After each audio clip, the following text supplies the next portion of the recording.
दिल्ली शराब घोटाला मामले में आरोपी मनीष सिसोदिया की जमानत की अर्जी पर बुधवार को राउज एवेन्यू कोर्ट में सुनवाई हुई।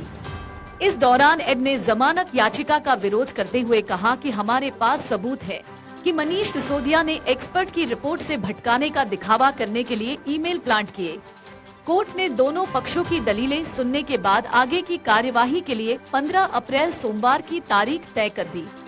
अब कोर्ट इस दिन दोपहर 2 बजे मामले में आगे की दलीलें सुनेगा।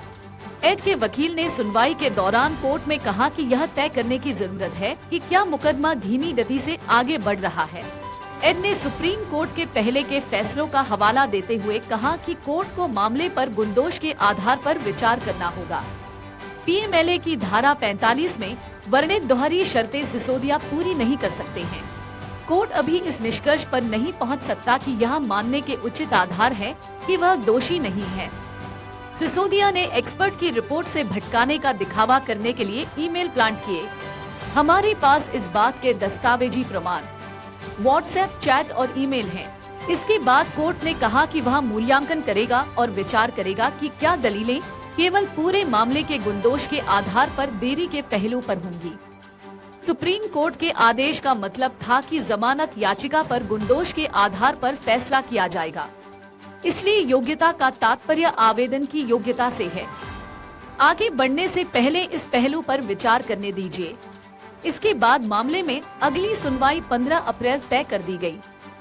बता दें कि 22 मार्च 2021 को मनीष सिसोदिया ने नई शराब नीति का ऐलान किया था।